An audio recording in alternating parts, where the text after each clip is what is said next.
찰칵. 수갑이 손목에 채워지는 차가운 감촉이 느껴졌습니다. 경찰관이 차갑게 말했습니다. 전 현대차 협력업체 부장 맞으시죠? 저는 고개를 끄덕일 수밖에 없었어요. 사기 및 사문서 위조 혐의로 구속영장이 발부됐습니다. 48억 원. 받은 전세 보증금을 돌려주지 못한 채 저는 범죄자가 됐습니다. 뒤를 돌아보니 아내가 현관문 앞에 주저앉아 울고 있더군요. 그 울음소리가 귓가에서 맴돌았습니다. 43년 현대차 협력업체 근무, 성실한 가장이었던 제가 어쩌다 이 지경이 됐을까요? 저는 지금 창원구치소 8인실에 있습니다. 이 일이 어찌 벌어졌는지 그 참혹한 시작부터 하나씩 고백해 보겠습니다. 오늘로 수감 일주일째네요. 8인실 좁은 공간에는 쇠 침대 4개가 2층으로 놓여 있었고 변기 하나가 구석에 있었습니다. 어제 면회를 온 변호사는 제 눈을 피하며 말하더군요. 피해 규모가 너무 큽니다. 서류 가방에서 서류를 꺼내는 손놀림이 어딘가 불편해 보였어요. 사기 대출까지 합치면 징역 4년은 각오하셔야 합니다. 4년. 69에 들어와 73에 나간다니 앞이 캄캄했죠. 유리창에 비친 제 얼굴을 봤습니다. 눈밑은 푹 꺼져 있었고 머리카락은 일주일 사이 더 휘어진 것 같더군요. 불과 몇 년 전만 해도 저는 울산 삼산동 아파트 30평의 주인이고 남들이 부러워하는 박 부장님이었어요. 월급 800만 원에 퇴직금까지 든든했던 제가 왜 그 장밋빛 미래를 제 손으로 박살냈을까요? 옆 침대의 수감자가 코를 골며 잠들어 있었고 복도에서는 간수의 발걸음 소리가 규칙적으로 들려왔습니다. 모든 비극은 2019년 2월 그 화려했던 퇴임식 날부터 시작됐죠. 저는 22살에 현대차 협력업체 생산직으로 입사했습니다. 고졸 출신 가난한 집안의 장남이라 남들보다 2배로 뛰어야 했죠. 첫 출근 날 공장 문을 열고 들어섰을 때가 아직도 생생합니다. 15년간 현장에서 기름때 묻히며 성실하게 기계를 돌렸더니 사장님이 저를 생산관리직으로 발탁하더군요. 현장 바닥을 제일 잘 안다는 이유였어요. 그렇게 현장직에 자부심을 품고 사무직으로 넘어가 대리, 과장, 차장을 거쳤습니다. 2015년 마침내 관리직에 별이라는 부장 진급 통보를 받았죠. 사장이 악수를 청하며 말했습니다. 박 부장 축하합니다. 감사합니다, 사장님. 그날 저녁 아내와 삼겹살에 소주를 마셨어요. 아내가 잔을 들어 올렸습니다. 여보, 정말 고생 많았어요. 당신 덕분이야. 월급은 800만 원까지 올랐고 울산 남구 삼산동 아파트 30평은 2007년에 2억 주고 샀는데 2019년엔 5억까지 올라 있더군요. 빚 한 푼 없이 월급으로만 마련한 집이었죠. 딸은 교사가 되었고 결혼도 했습니다. 회사에서는 모두가 저를 박 부장이라고 불렀죠. 생산관리 43년 경력, 누구도 함부로 대하지 못했습니다. 만 60세 정년 후 5년간의 촉탁직 근무까지 모두 마치는 최종 퇴직일이 왔어요. 퇴임식장에는 꽃다발과 플래카드가 걸려 있었고 후배들이 박수를 쳐줬습니다. 사장이 제 손을 잡으며 말하더군요. 덕분에 우리 회사 여기까지 왔습니다. 퇴직금은 2억 5천만 원, 국민연금은 월 150만 원이었죠. 집에 들어서자 아내가 웃으며 말했어요. 여보, 이제 좀 쉬면서 살아요. 그래, 43년 일했으니 충분해. 하지만 퇴직 한 달 후 집에만 있으니 견딜 수 없을 만큼 답답하더군요. 2019년 4월 퇴직 후 2달째였어요. 새벽같이 일어나던 사람이 갑자기 백수가 됐죠. 아침 7시에 눈이 떠졌지만 갈 곳이 없었습니다. 거실 소파에 앉아 텔레비전을 켰다가 끄기를 반복했습니다. 이제 남은 시간 나는 무엇을 하며 살아야 할까? 어느 날 오후 회사 후배 김 과장에게서 전화가 왔습니다. 휴대폰 화면에 뜬 이름을 보며 반가웠죠. 부장님, 요즘 뭐 하세요? 집에서 뒹굴지 뭐. 웃음소리가 들렸습니다. 그러시겠네요. 너는 잘 지내고? 목소리가 밝아졌어요. 부장님, 저 요즘 부동산 투자하는데요. 부동산? 갭 투자라고 있어요. 심장이 조금 빨라졌죠. 갭 투자가 뭔데? 말로 설명하긴 그러니까. 괜찮으시면 한번 같이 해보시죠. 만나서 얘기하자. 전화를 끊고 나서 가슴이 두근거렸습니다. 해야 할 일이 생겼다는 사실만으로도 기분이 한결 밝아졌지요. 이틀 후 카페에서 만났습니다. 김 과장이 손을 흔들었습니다. 부장님, 여기요. 오랜만이다. 건강하시죠? 뭐 그럭저럭. 자리에 앉으니 김 과장은 노트북을 펼쳐 보여줬습니다. 부장님, 이거 보세요. 화면 위에 엑셀 파일들에는 숫자들이 빼곡히 들어차 있었습니다. 갭 투자라는 말 들어보셨어요? 마우스 커서가 움직이며 셀을 가리켰죠. 울산 남구 오피스텔 3억, 전세가율 90%, 전세 2억 7천 끼면 내 돈 3천만 원. 이게 무슨 소리야? 김 과장이 커피를 한 모금 마시고 설명했습니다. 쉽게 말해서요. 3천만 원으로 3억짜리 집을 삽니다. 3천으로 3억을? 김 과장이 고개를 끄덕였어요. 네, 전세 2억 7천을 끼고요. 손가락으로 화면을 짚으며 계속 말했죠. 2년에서 3년 후에 집값이 오르면 전세금도 따라 올라요. 그게 되나? 눈이 반짝였습니다. 당연하죠. 지금 저금리잖아요. 커피잔을 들어 올렸어요. 집값 계속 오르고 있어요. 그래서 전세금도 따라 올라요. 잠시 멈췄다가 강조하며 말했죠. 그 차액이 수익입니다. 노트북 화면을 다시 봤어요. 2년 후 매매가 3억 5천 상승 시 전세금 3억 상승, 전세금 차익 3천만 원 수익. 숫자들이 눈에 들어왔습니다. 원금 100% 회수하고 또 다른 집 사는 겁니다. 김 과장이 웃었죠. 저는 지금 세 채 가지고 있는데 벌써 9천 벌었습니다. 9천을 벌었다고? 김 과장이 고개를 끄덕였습니다. 네, 1년 만에요. 믿기지 않았어요. 진짜야? 부장님, 제가 왜 거짓말하겠어요? 휴대폰을 꺼내 보여줬죠. 여기 제 통장 내역이요. 화면에는 정말 전세 보증금 입출금 내역이 있었습니다. 커피가 식어가고 있었지만 손을 댈 수가 없었습니다. 머릿속에서 계산기가 돌아갔어요. 1년에 9천이면 2년이면 1억 8천? 가슴이 뛰기 시작했죠. 집에 돌아와 휴대폰으로 갭투자를 검색을 했습니다. 유튜브 화면에 갭투자 성공 후기들이 쏟아지듯 이어졌습니다. 무자본 갭투자로 5년 만에 10채 모으기. 2억으로 20억 자산 만드는 법. 평범한 직장인의 갭투자 성공기. 첫 번째 영상을 클릭했습니다. 썸네일에는 웃는 얼굴의 30대 남자가 있었고 배경에는 고급 아파트 사진이 있었어요. 유튜버는 말하더군요. 여러분, 지금이 기회입니다. 화면을 가리키며 열정적으로 말했죠. 저금리는 지금뿐입니다. 한국은행 기준금리 역대 최저 0.5%? 또 다른 영상에서는 30대 남자가 나왔습니다. 배경에는 강남 아파트 단지가 보였어요. 저는 퇴직금 2억으로 지금 15채 가지고 있습니다.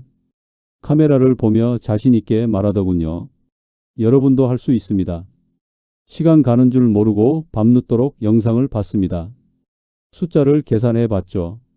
퇴직금 1억 8천으로 6채 가능, 채당 3천. 2년 후 차익 1억 8천 회수, 그 돈으로 또 6채. 이거 하면 5년 안에 20채는 모으겠는데? 가슴이 뛰었어요. 오랜만에 느끼는 설렘이었죠. 하지만 동시에 불안했습니다. 이게 진짜 되나? 사기 아니야? 머릿속에서 두 목소리가 싸웠죠. 해봐. 김 과장도 벌었잖아. 아냐, 위험해. 지금 안 하면 언제 해? 저금리는 지금뿐이야. 침대에 누웠지만 잠이 오지 않았습니다. 다음 날 아침 아내에게 말했습니다. 여보, 나 부동산 투자 좀 해볼까 해. 무슨 소리예요? 갭 투자라고 있어. 아내가 몸을 돌려 저를 봤어요. 갭 투자가 뭔데요? 김 과장에게 들은 이야기를 설명했죠. 아내의 얼굴이 굳어갔습니다. 우리 나이가 몇인데 무슨 투자예요? 김 과장이 벌써 9천 벌었대. 아내가 고개를 저었어요. 그 사람이랑 우리랑 다르죠. 운이 좋았던 걸 수도 있고요. 저금리 때 안 하면 어려워. 아내 손을 잡았습니다. 내가 43년 회사 다녔는데 숫자 하나는 귀신이야. 그래도요. 걱정 마. 퇴직금만 투자해 볼게. 아내가 한숨을 쉬었죠. 믿어봐. 하지만 아내의 눈빛은 불안해 보였어요. 2019년 5월 김 과장과 함께 울산 남구 달동 오피스텔을 보러 갔습니다. 차를 타고 가는 내내 가슴이 두근거렸죠.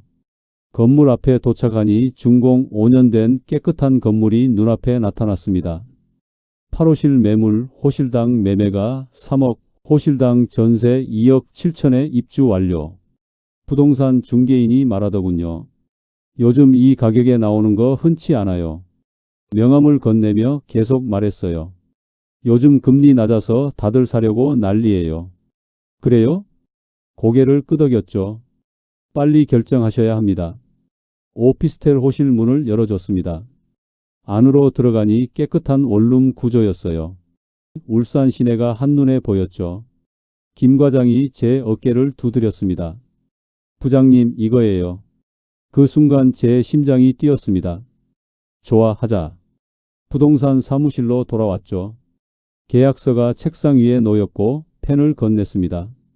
제 돈 2억 4천만 원으로 8호실을 샀어요. 총 투자금 24억, 전세금 21억 6천, 내 퇴직금 2억 4천. 계약서에 도장을 찍는 순간 손이 떨렸죠.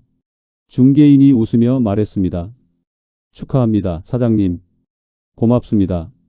뛸 듯이 기뻐야 하는데 왠지 모르게 가슴 한편이 불안했어요. 그날 밤 설렘 반 걱정 반으로 잠을 이루지 못했습니다. 침대에 누워 천장을 봤죠.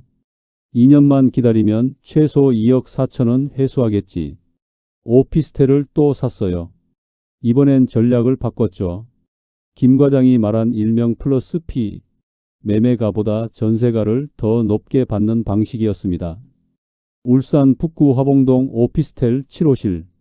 호실당 매매가는 2억 8천인데 전세는 2억 9천 5백에 맞췄어요. 계약서를 검토하며 계산기를 두드리는데 소름이 돋더군요.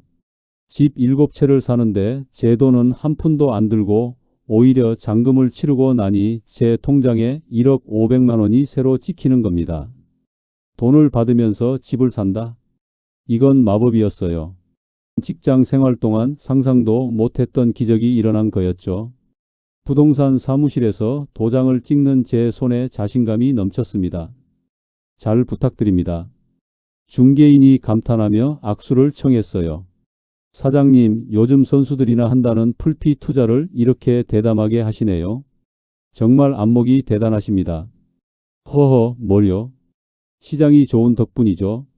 입가에 번지는 미소를 숨길 수 없었습니다. 첫 건물에서 인상된 보증금과 화봉동에서 새로 생긴 현금 1억 5백만 원. 그 공돈을 시드머니 삼아 곧바로 세 번째 건물을 계약했어요. 2019년 9월까지 3개 건물 22호실 주인이 됐습니다. 통장에 찍힌 숫자는 이미 제 퇴직금의 몇 배를 넘어서고 있었습니다. 저는 제가 부동산의 천재인 줄 알았어요. 세상 모든 돈이 다 제 것만 같았습니다. 엑셀 파일을 만들어 관리했습니다. 건물별, 호실별로 매입가, 전세금, 만기일을 정리했죠. 숫자들을 보며 뿌듯했어요. 김 과장이 전화했습니다. 부장님, 대박이죠? 그러게 말이야. 절로 웃음이 나왔습니다. 김 과장의 목소리에는 자신감이라기보다 자만감이 넘쳤어요. 너 덕분이다. 전화를 끊고 거울을 봤습니다. 퇴직 후 처음으로 생기가 돌았어요. 2020년 1월 코로나가 터졌습니다. 뉴스에서 연일 우한 폐렴 소식이 나왔죠. 앵커가 심각한 표정으로 말하더군요. 중국 우한에서 시작된 신종 코로나 바이러스가 전 세계로 확산되고 있습니다. 화면에는 마스크 쓴 사람들이 가득했어요. 처음에는 설마 하면서도 걱정이 되었습니다. 김 과장에게 전화했습니다. 야, 이거 큰일 나는 거 아냐? 저도 좀 걱정돼요. 집값 떨어지는 거 아니겠지? 한숨 소리가 들렸어요. 뉴스를 보고 있었죠. 정부가 금리를 낮췄습니다. 한국은행이 코로나 경제 위기 극복을 위해 기준금리를 0.5%로 인하했습니다. 리모컨을 쥔 손에 힘이 들어갔어요. 0.5? 역대 최저 금리였죠. 그러자 집값이 오르기 시작했습니다. 매일 아침 부동산 앱을 켜서 시세를 확인했어요. 울산 부동산 시장이 불타오르기 시작한 겁니다. 전세 물량이 귀해지자 세입자들이 줄을 섰죠. 달동 오피스텔 매매가가 3억에서 3억 3천으로 올랐어요. 화봉동 오피스텔 2억 8천에서 3억으로 상승했습니다. 진짜 오르네. 심장이 두근거렸습니다. 전세금도 따라 올랐어요. 세입자가 재계약을 요청했습니다. 사장님, 재계약하려고요. 네, 좋습니다. 전세금 좀 올려주세요. 얼마나요? 2억 9천으로요. 2억 7천에서 2억 9천, 2천만 원 인상. 알겠습니다. 계약서를 새로 작성했죠. 달동 전세 2억 7천에서 2억 9천으로, 화봉동 전세 2억 5천에서 2억 7천으로 상승했어요. 엑셀 파일을 열어서 계산했습니다. 매입가 대비 시세 상승분을 정리했고 전세금 인상분을 더했죠. 투자 8개월 만에 평가 차익 6천만 원. 숫자를 보며 감탄했어요. 이거 진짜 되네. 가슴이 벅차올랐습니다. 오랜만에 느끼는 성취감이었죠. 2020년 설날 딸네 집에 갔어요. 아버지, 어서 오세요. 사위가 나와 맞이했죠. 잘 지냈나? 악수를 나눴어요. 네, 아버님.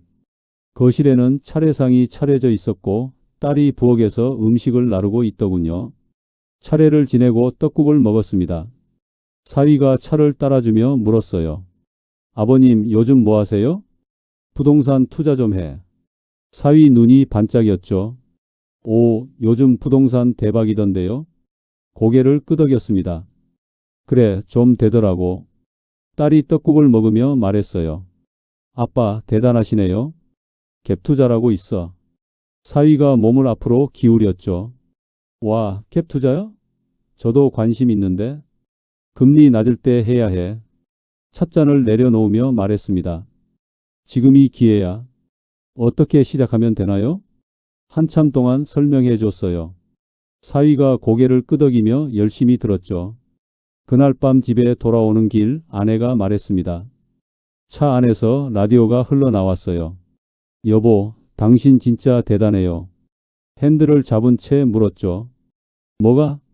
퇴직하고 부동산 투자해서 돈도 벌고. 웃음이 나왔습니다. 아내가 웃으며 말했습니다. 사위가 완전 감탄하던데요. 자존심이 한껏 올라갔어요.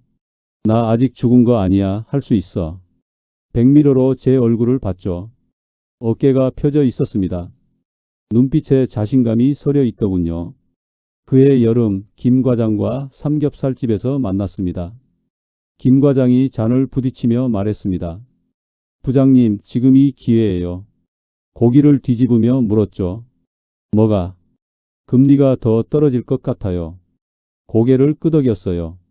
그런 것 같아. 김 과장이 소주를 따라주며 말했죠. 더 사세요. 소주를 들이켰습니다. 그럴까? 이 추세면 1년 안에 2억은 벌겠는데요. 잔을 내려놓았어요. 계획을 세웠죠. 메모지를 받아 펜으로 숫자를 적었습니다. 2020년 말까지 5개 건물 추가, 총 7개 건물, 50호실. 2021년 말까지 전세금 차익 3억 목표, 그 돈으로 또 투자. 김 과장이 메모지를 보며 고개를 끄덕였어요. 완벽한데요? 집에 돌아와 공책에 숫자를 적어가며 계산했습니다. 5년이면 20채, 전세금 차익만 10억은 벌겠네. 2020년 말까지 건물을 더 샀어요. 경남 양산 물구읍 오피스텔 12호실, 경남 김해 장유동 오피스텔 8호실. 건물을 보러 다니는 게 즐거웠죠. 차를 몰고 여기저기 다니며 입지를 확인했습니다. 역세권인지 학구는 어떤지 주변에 편의시설은 있는지 꼼꼼히 체크했어요. 드디어 총 7개 건물 50호실 주인이 됐죠. 통장에는 매달 전세금이 들어왔고 그 돈으로 또 다른 건물을 샀습니다. 돈이 돈을 버는 느낌이었어요. 눈덩이처럼 불어났죠. 2021년 봄까지는 모든 게 완벽했습니다. 매일 하루하루가 즐거웠어요. 엑셀 파일을 열어 수익을 계산하는 시간이 가장 행복했죠. 집값은 계속 올랐고 전세금도 따라 올랐습니다. 김 과장이 전화했어요. 부장님, 저 지금 7채 됐어요. 나는 50호실이야. 감탄하는 소리가 들렸죠. 대박이네요. 웃음이 터졌습니다. 이거 정말 되네. 부장님, 우리 대단한 거 아닙니까? 그런가 봐. 하지만 그해 여름부터 뭔가 이상했어요.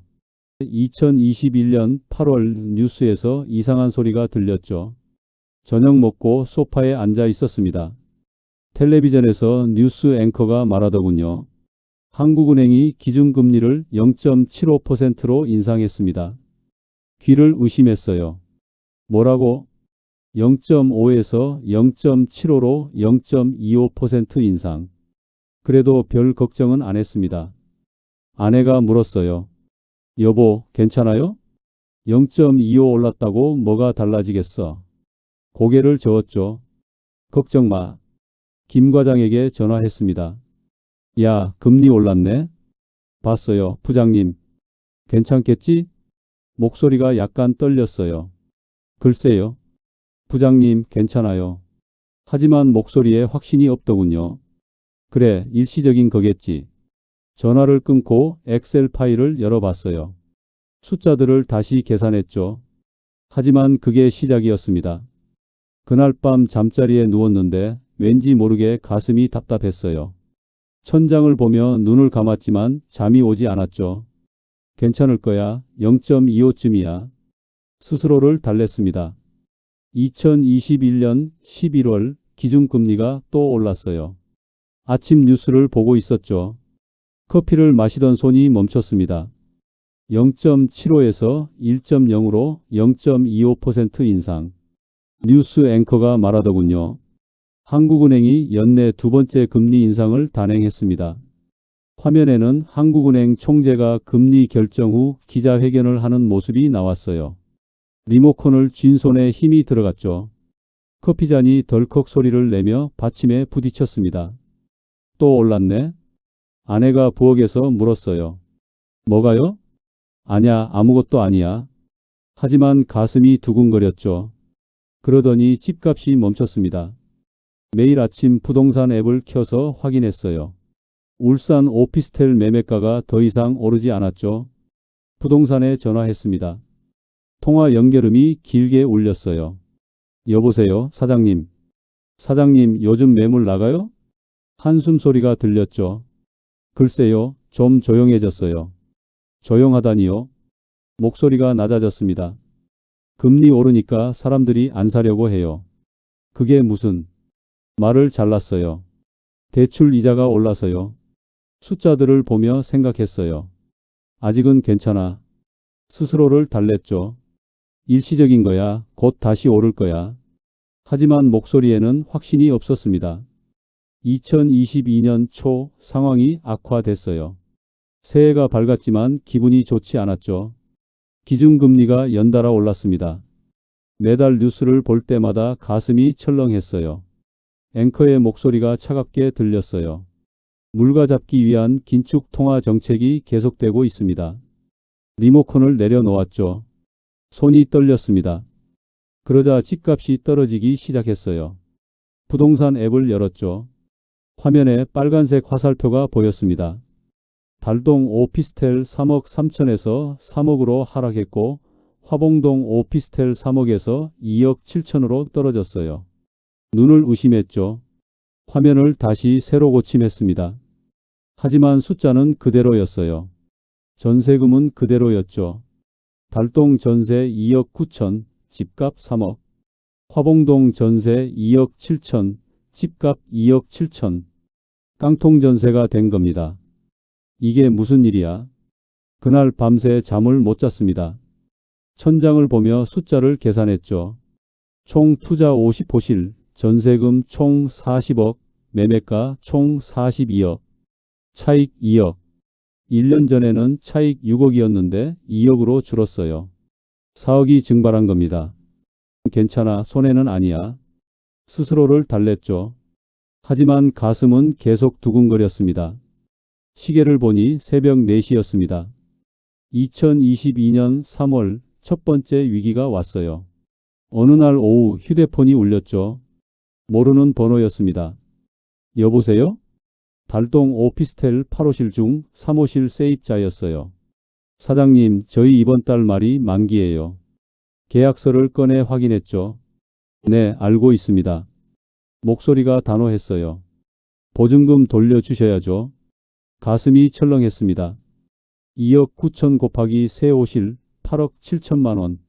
손에 쥔 돈이 없었어요. 전세 보증금은 수중에 없기 때문이죠. 세입자님, 재계약 안 하시겠어요? 단호한 대답이 돌아왔습니다. 아니요, 저희 집 사려고요. 그럼 한 달만 기다려 주시면. 목소리가 높아졌어요.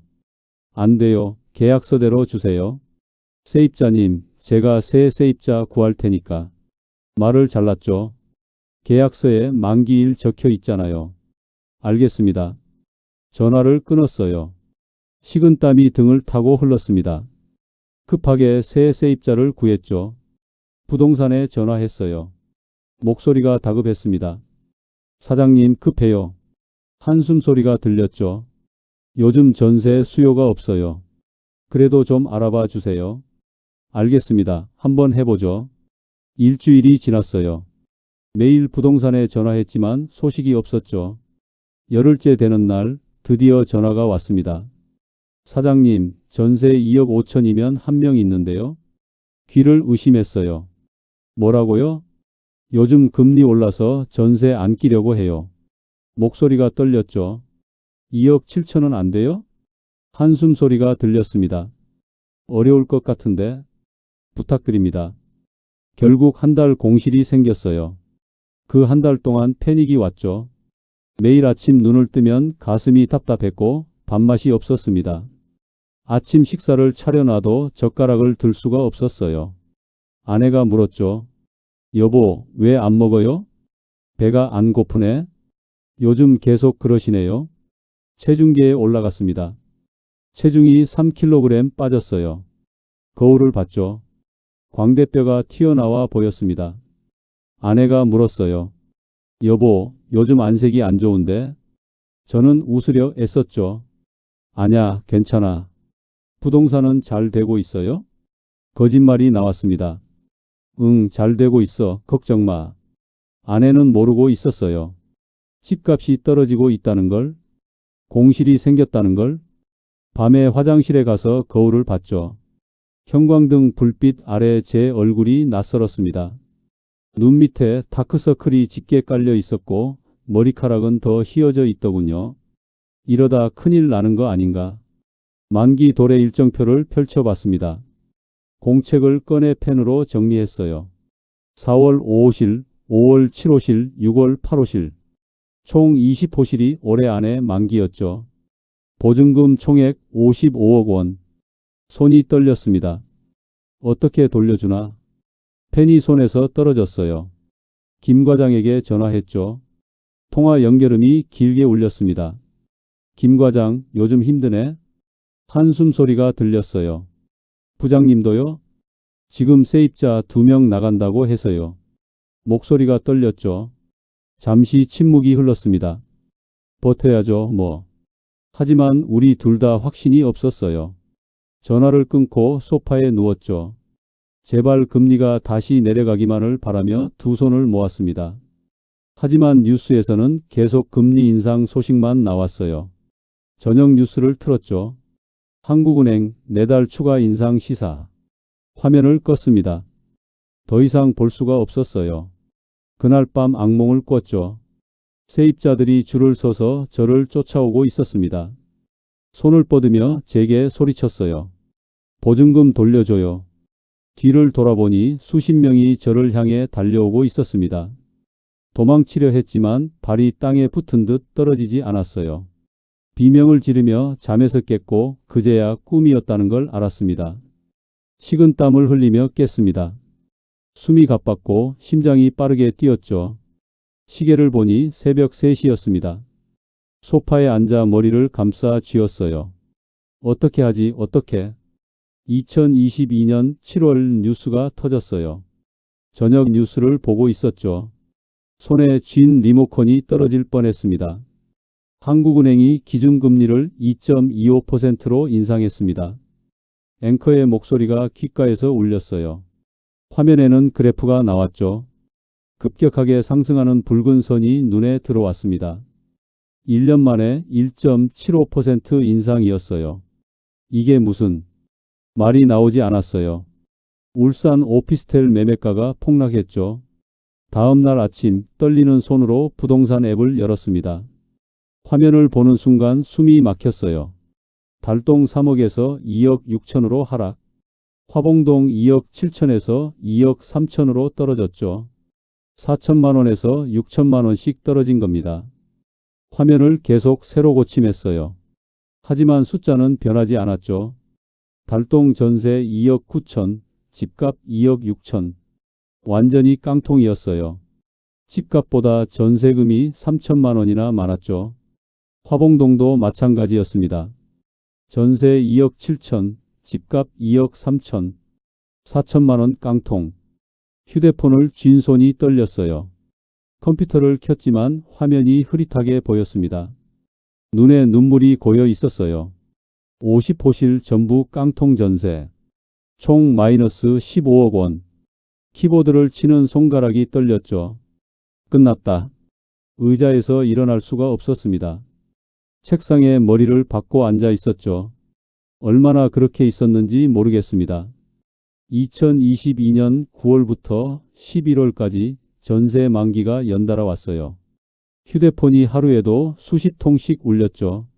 한 번에 15명이 나가겠다고 했습니다. 총 보증금 40억 원. 손에 돈이 한 푼도 없었어요. 통장 잔고는 200만 원뿐이었죠. 세입자들이 매일 전화했습니다. 새벽에도 전화가 왔고 밤늦게도 울렸어요. 사장님, 보증금 언제 주시는 거예요? 목소리가 떨렸습니다. 죄송합니다. 다음 달까지만. 화가 난 목소리가 들렸습니다. 다음 달에도 그러실 거 아니에요? 아닙니다. 꼭 드릴 거. 거짓말이었어요.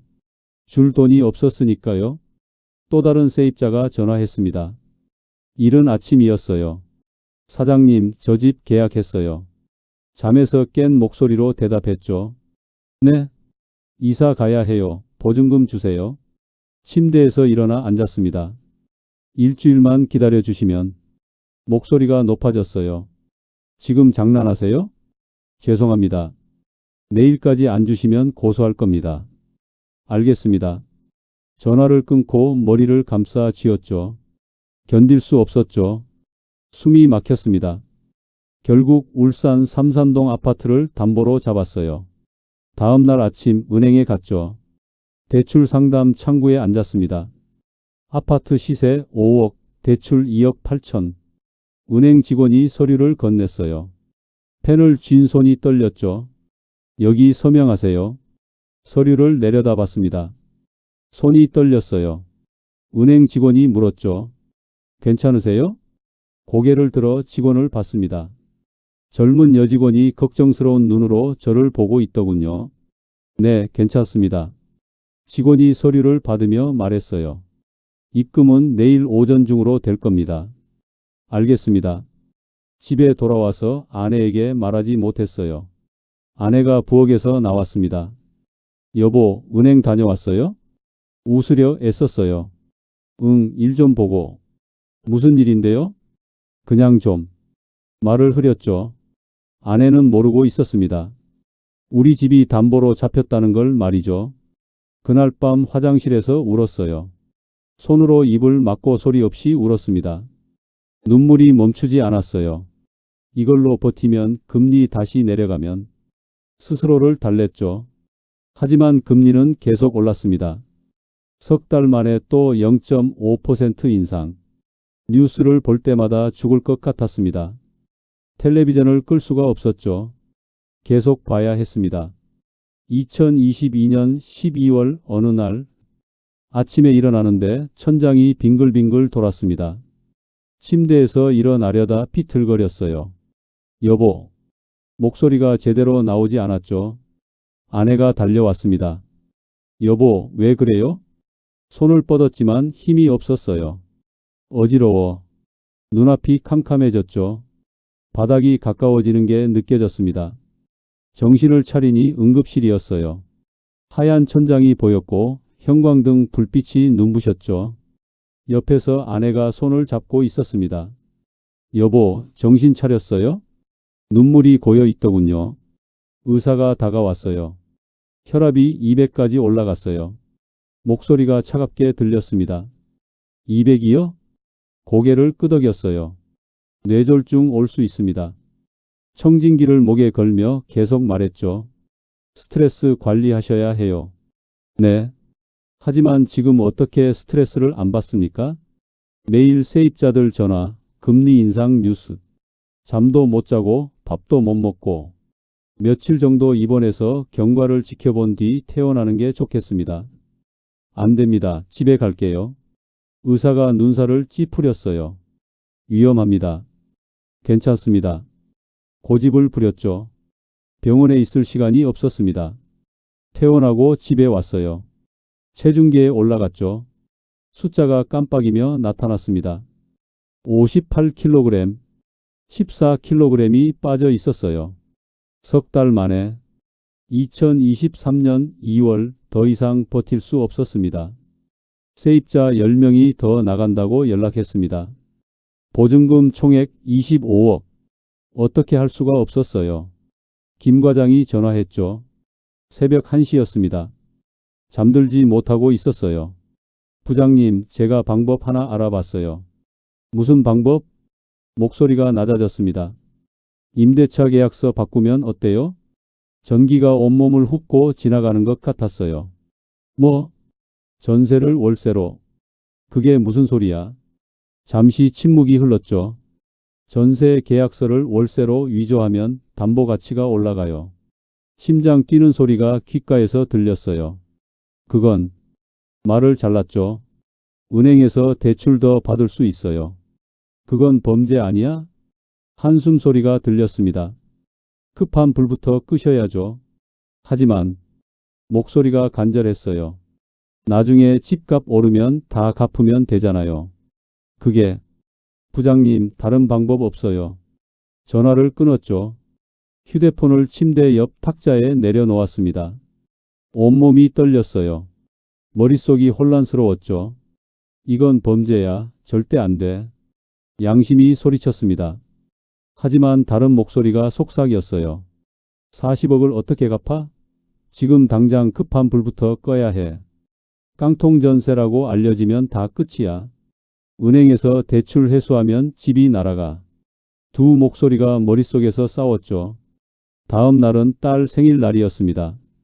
아침에 사위에게서 전화가 왔어요. 아버님, 오늘 와이프 생일인데 저녁 식사하러 오실 거지요? 목소리가 밝았죠. 요즘 좀 바빠서 못 갈 것 같네. 그래도 생일인데? 딸의 웃는 얼굴이 떠올랐습니다. 전화를 끊자 눈물이 뺨을 타고 흘렀습니다. 거실 소파에 앉아 있는데 아내가 차를 가져왔죠. 여보, 차 드세요. 고개를 들어 아내를 봤어요. 걱정스러운 눈빛이었죠. 찻잔을 받아들었지만 목으로 넘어가지 않았습니다. 여보, 요즘 너무 힘들어 보여요. 부동산 일 그만둬요. 고개를 저었습니다. 지금 그만두면 돈 다 날려. 그래도 건강이 먼저잖아요. 조금만 더 버티면 돼. 하지만 목소리에는 확신이 없었습니다. 그날 밤 김 과장에게 문자를 보냈죠. 손가락이 떨렸습니다. 계약서 위조 어떻게 하는 건지 알려줘. 전송 버튼을 누르는 순간 가슴이 무너졌죠. 2023년 3월 결국 했어요. 7개 건물 58개 호실의 임대차 계약서를 위조했죠. 전세 계약서를 월세 계약서로 바꿨습니다. 전세 2억 9천을 월세 80만 원으로 고쳤어요. 숫자를 지우고 다시 입력했죠. 전세금 2억 9천만 원 삭제. 월세 80만 원 입력. 보증금 5천만 원 입력. 엔터를 칠 때마다 가슴이 쿵쿵 뛰었습니다. 이건 범죄야. 양심이 비명을 질렀어요. 하지만 손은 멈추지 않았죠. 58개의 계약서를 전부 위조했어요. 다 끝나고 나니 등에 땀이 흥건했죠. 나는 이제 범죄자야. 다음 날 은행에 제출했어요. 대출 담당자가 서류를 들여다봤죠. 안경을 쓴 젊은 남자였습니다. 58호실 월세 건물이네요. 서류를 넘기는 소리가 들렸어요. 네. 목소리가 떨렸죠. 수익성 좋으시겠어요. 웃으려 애썼습니다. 그럭저럭요. 얼굴 근육이 경직됐어요. 심사 일주일 정도 걸립니다. 고개를 끄덕였죠. 알겠습니다. 연락드리겠습니다. 일주일 동안 잠을 못 잤어요. 매일 휴대폰만 들여다봤죠. 발각되면 어떡하지? 악몽을 꿨습니다. 경찰이 와서 수갑을 채우는 꿈, 감옥에 갇히는 꿈, 새벽마다 식은땀을 흘리며 깼어요. 일주일 후 휴대폰이 울렸습니다. 대출 승인됐습니다. 가슴이 철렁했어요. 안도감과 죄책감이 동시에 밀려왔죠. 감사합니다. 입금은 내일 오전에 들어갑니다. 알겠습니다. 35억 원이 통장에 들어왔어요. 범죄로 얻은 돈이었죠. 그 돈으로 세입자들에게 보증금을 돌려줬습니다. 전화가 걸려올 때마다 송금했어요. 보증금 받으셨죠? 세입자의 목소리가 밝았죠. 네, 감사합니다. 잘 처리해 주셔서 고맙습니다. 전화를 끊고 안도의 한숨을 쉬었어요. 이제 좀 살 것 같네. 하지만 그 안도는 오래가지 못했죠. 2023년 8월 뉴스에서는 연일 전세 사기 소식이 들려왔고 은행권에서는 제가 받은 사업자 주택담보대출에 대해 전수조사를 시작했다는 공문이 내려왔습니다. 텔레비전에서 앵커가 말했습니다. 전세 사기 급증으로 금융권이 긴급 대책에 나섰습니다. 화면에는 깡통 전세 피해자들이 나왔죠. 울고 있는 사람들, 항의하는 사람들, 리모컨을 쥔 손에서 땀이 났습니다. 대출금이 35억이나 됐으니 은행 입장에서도 확인이 필요했던 거예요. 어느 날 오후 대출을 담당했던 은행 밖 대리에게서 전화가 왔습니다. 휴대폰 화면에 이름이 떴습니다. 가슴이 철렁했어요. 그런데 목소리가 이전과는 다르게 무척 차가웠습니다. 박 사장님, 저희가 사후 점검 차원에서 달동 오피스텔 몇 군데 실사 전화를 돌려봤는데요. 심장이 빨라졌어요. 이상한 점이 발견됐습니다. 숨이 막혔죠. 뭐가 이상하다는 건가요? 제 목소리가 파르르 떨렸습니다. 박 대리가 말을 이었어요. 303호 세입자분하고 방금 통화했는데 사장님이 제출하신 서류에는 월세 80만 원이라고 되어 있잖아요. 그런데 그 세입자분은 2억 9천 전세라고 펄펄 뛰시네요. 눈앞이 캄캄해졌습니다. 이거 어떻게 된 겁니까? 심장이 덜컥 내려앉았어요. 피가 거꾸로 솟는 기분이었죠. 아, 그게 계약서가 2개인데 착오가. 말이 제대로 나오지 않았습니다. 제 말이 끝나기도 전에 박 대리가 말을 잘랐어요. 사장님, 이거 사문서 위조고 금융사기입니다. 숨이 막혔습니다. 경찰에 고발 조치하겠습니다. 툭. 전화가 끊겼습니다. 손에서 휴대폰이 떨어졌죠. 바닥에 떨어진 휴대폰 화면이 깨졌습니다. 며칠 후 경찰서에서 전화가 왔어요. 박영수 씨 맞으신가요? 네. 사기 혐의로 고발이 들어왔습니다. 귀가 윙윙 울리고 머리가 멍해졌어요. 뭐라고요? 2023년 8월 20일 아침 집 앞에 경찰차가 섰습니다. 딩동, 딩동. 아내가 현관문을 열었어요. 여보, 경찰이. 아내의 목소리가 떨렸죠. 2명의 경찰관이 들어왔습니다. 박영수 씨 맞으시죠? 고개를 끄덕였어요. 네. 한 경찰관이 수갑을 꺼냈죠. 사기 및 사문서 위조 혐의로 체포하겠습니다. 찰칵. 수갑이 손목에 채워졌어요. 차가운 쇠 감촉이 피부에 닿았죠. 손목을 조이는 느낌. 아내는 그 자리에서 주저앉았습니다. 여보. 울음소리가 등 뒤에서 들렸죠. 여보. 비명 같은 소리였습니다. 경찰차에 올랐어요. 쿵 차 문이 닫혔습니다. 저는 창원지방법원 법정에 섰어요. 피고인석에 앉았죠. 나무 의자가 차갑고 딱딱했습니다. 검사가 기소장을 읽었어요. 또박또박 읽는 목소리. 피고인 박영수는 세입자 보증금 48억 원을 돌려막기 위해 문서를 위조하여 은행으로부터 35억 원을 추가로 편취했습니다. 이로 인해 발생한 전체 범죄 피해 규모는 83억 원에 달합니다.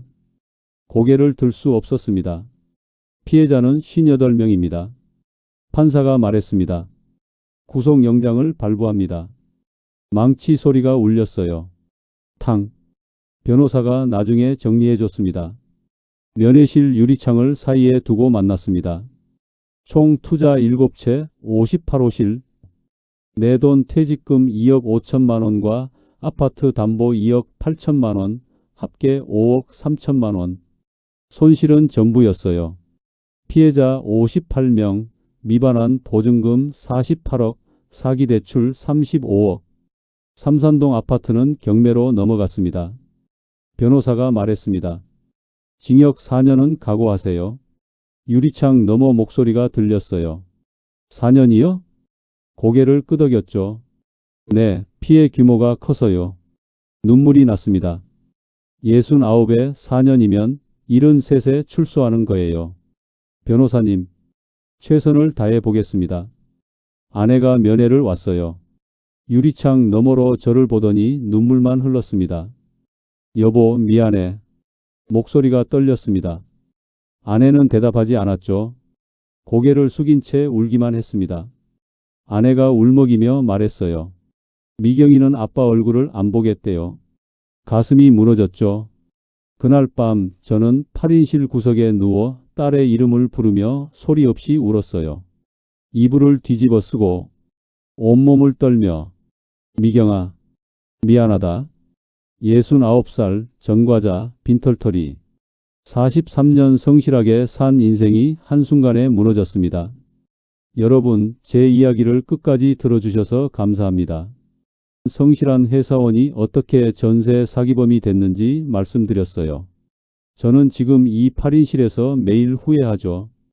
회색 콘크리트 벽을 보며 철창 너머 손바닥만 한 하늘을 보며 묻습니다. 왜 욕심을 부렸을까? 왜 만족하지 못했을까? 하지만 후회해도 돌아갈 수 없어요. 시간은 되돌릴 수 없고 저지른 범죄는 지울 수 없죠. 여러분만큼은 저와 같은 실수를 하지 마시길 바랍니다. 제가 깨달은 교훈 5가지를 말씀드려요. 첫째, 캡 투자는 저금리 시대에만 통하는 도박이죠. 저는 금리가 영원히 낮을 줄 알았어요. 0.5% 역대 최저금리. 그 숫자에 취했죠. 하지만 1년 만에 1.75% 인상됐습니다. 금리가 오르면 집값은 떨어지고 전세금은 그대로예요. 깡통 전세가 되는 순간 끝이죠. 캡 투자는 금리 사이클을 이해하지 못하면 절대 하면 안 됩니다.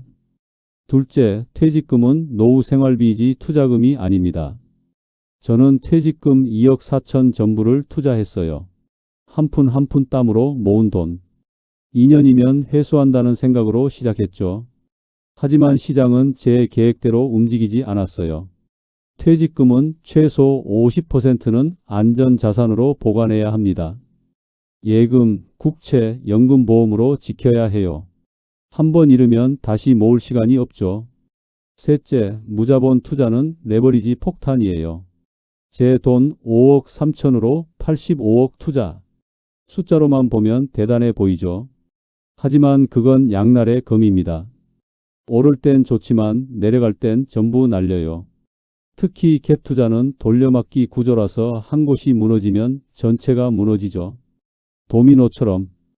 이 나이에는 지키는 게 목표지 불리는 게 목표가 아니에요. 넷째, 범죄는 절대 해법이 아닙니다. 저는 계약서를 위조했어요. 58장의 계약서에 거짓 도장을 찍었죠. 급한 불부터 끄자는 생각이었습니다. 한두 달만 버티면 금리가 다시 내려가면 괜찮아질 거라 생각했어요. 하지만 범죄는 범죄죠. 이유가 무엇이든 상황이 어떻든 인생이 한순간에 무너졌어요. 딸도 저를 외면했고 아내는 매일 울고 저는 구치소에 갇혔죠.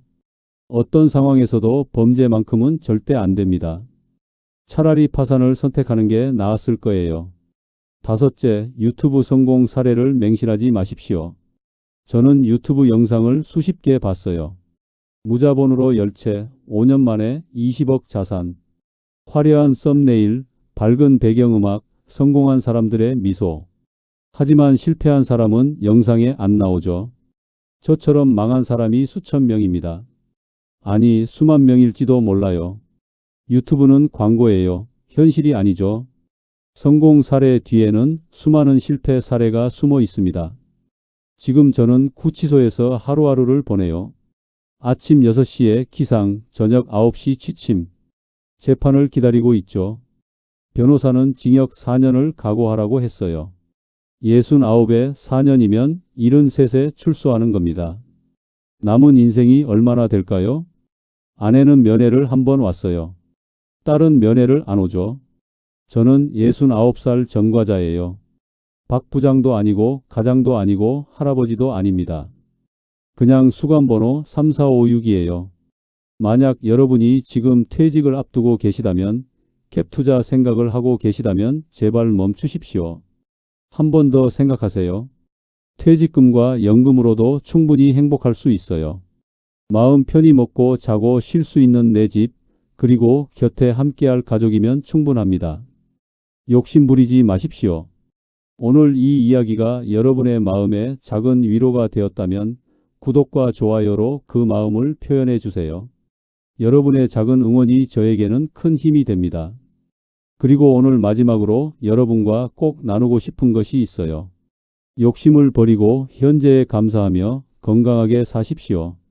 그것만으로도 충분히 행복한 노후입니다. 여러분의 평온한 노후를 위해 깨달음의 노후가 늘 곁에서 함께 하겠습니다. 오늘도 평안한 하루 보내세요. 감사합니다.